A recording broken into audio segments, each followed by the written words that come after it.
Ikaw, alam mo ba, kung ano ang pusa? Kung hindi mo pa alam, halika, makinig at panuorin natin ang trivia tungkol sa mga pusa. Alam mo ba?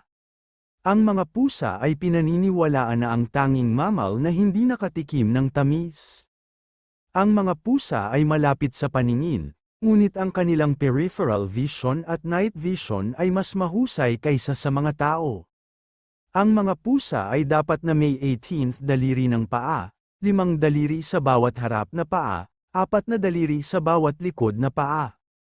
Ang mga pusa ay maaaring tumalo ng hanggang 6 na beses ng kanilang haba. Ang mga kuko ng mga pusa ay lahat ay kurbadang pababa, na nangangahulugan na maaaring umakyat sa mga puno.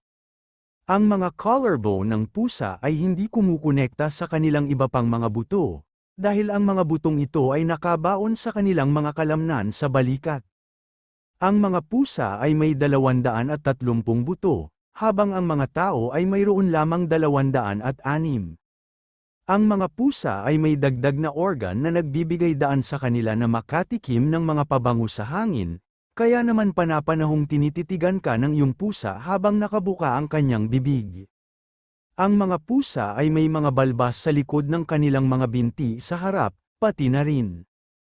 Ang mga pusa ay may halos 2 beses ang dami ng mga neuron sa kanilang cerebral cortex bilang mga aso.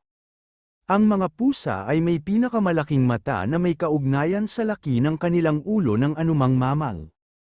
Napakakaunting ingay ng mga pusa kapag naglalakad sila. Ang makapal at malambot na palad sa kanilang mga paa ay nagbibigay daan sa kanila na makalusot sa kanilang biktima, o ikaw. Maaaring dilaan ng magaspang na dila ng mga pusa ang buto na malinis sa anumang piraso ng karne. Ginagamit ng mga pusa ang kanilang mahabang buntot upang balansehin ang kanilang sarili kapag tumatalon sila o naglalakad sa makitid na mga gilid. Ginagamit ng mga pusa ang kanilang mga balbas upang maramdaman ang mundo sa kanilang paligid sa pagsisikap na matukoy kung aling maliliit na espasyo ang maaari nilang paglagyan. Ang mga balbas ng pusa ay karaniwang halos kapareho ng lapad ng katawan nito. Ito ang dahilan kung bakit hindi mo dapat putulin ang kanilang mga bigete. Naglalakad ang mga pusa tulad ng mga kamelyo at giraffe. Iginagalaw muna nila ang magkabilang kanang paa. Pagkatapos ay igalaw ang magkabilang kaliwang paa. Walang ibang hayop na naglalakad sa ganitong paraan.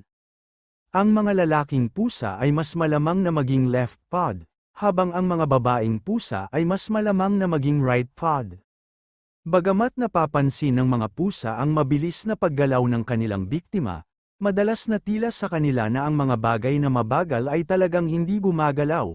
Ang ilang mga pusa ay ambidextrous, ngunit 40% ay alinman sa kaliwa o kanang paa.